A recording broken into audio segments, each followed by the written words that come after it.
Hello, I am Davina, and hello to all of you bold, beautiful, brilliant, and evolving souls. Today, I'm going to talk about the scapegoat and how we feel so rejected as the scapegoat.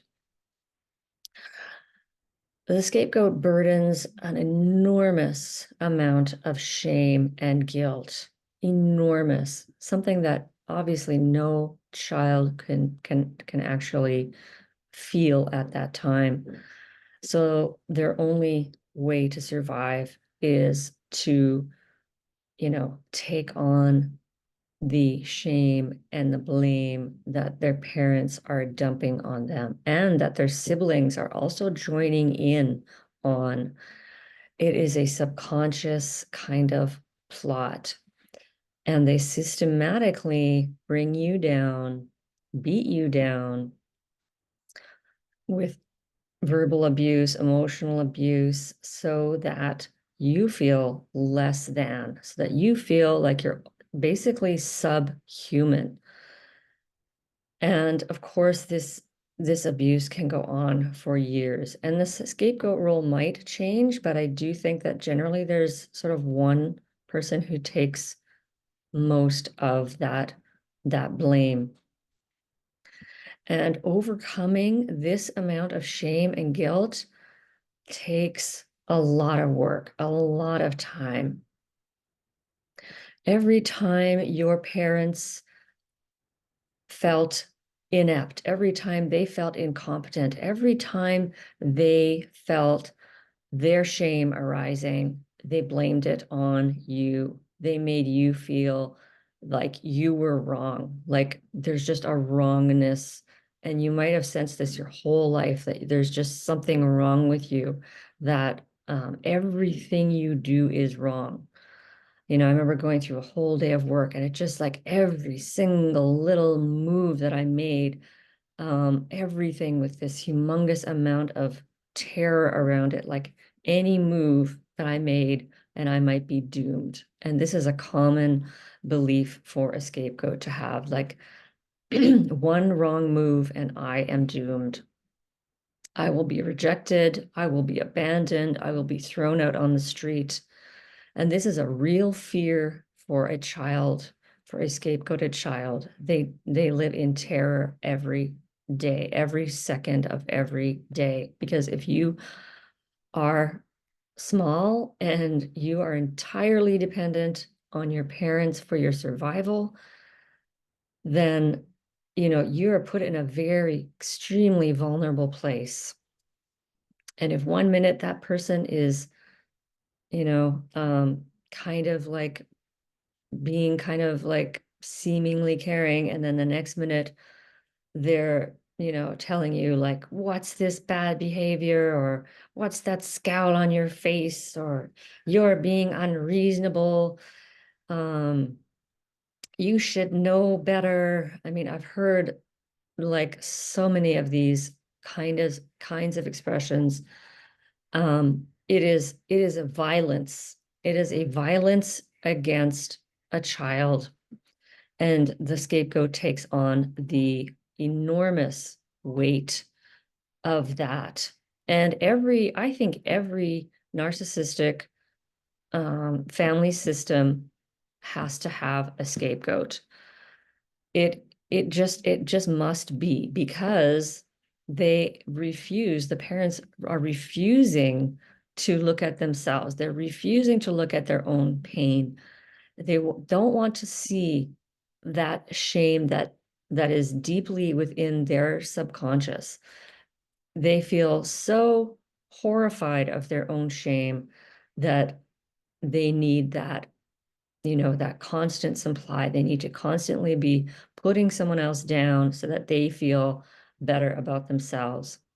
And so you grow up without having any sense that you're valuable. You have no sense that your needs are important. You have no sense that your feelings are, that your feelings matter, that your pain matters to somebody, because you are just constantly being invalidated and dismissed and gaslit. And, you know, it's like everything about you is wrong because they have to make you wrong. They have to make you wrong so that they are right, so that they get to be right, so that they don't have to admit to their shortcomings, their weaknesses, their fears, their insecurities as human beings and as parents.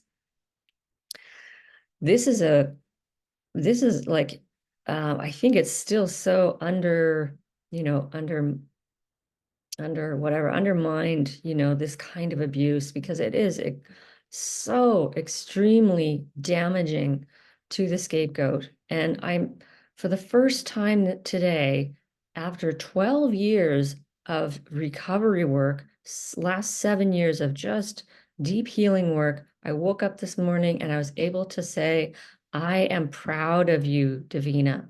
I am so proud of you. And this was the first time in my 53 years of life that I have been able to say this to myself, like, like especially first thing in the morning when I'm usually filled up to my eyeballs with shame and terror. And this feels like such a important turning point for myself. But I just want to like put that out there that it's really a 180. Everything you grew up with is a lie. They lied to you so that they could gain, so that they could benefit. They used you. They abused you and used you. And, you are such a beautiful person, really. Highly sensitive people, which tend to be the scapegoats in the family. Um, they are usually deeply thoughtful, very caring, empathetic.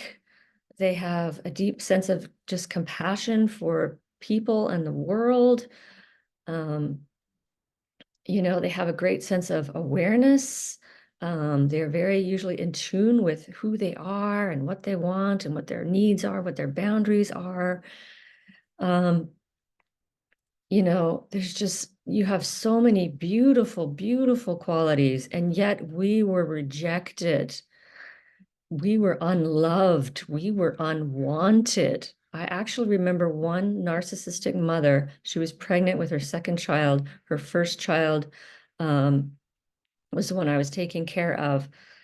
And we were standing outside, and the little girl did something or said something, I can't remember. And the mother said and stood there and said, I hope the next one's nice. She stood there and I'm just like, I was speechless because I'm just in shock. I hope the next one's nice. They literally think that this scapegoat child is the problem, that this scapegoat child is nasty, is being like, is making their life, difficult, is causing them pain.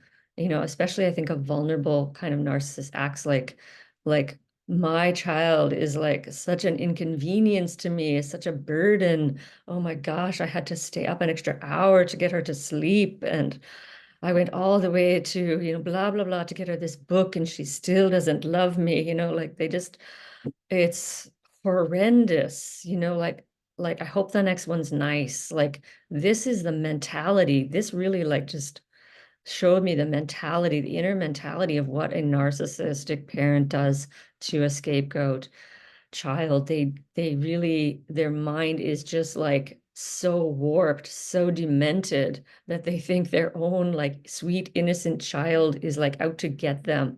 They think this child is a threat to them.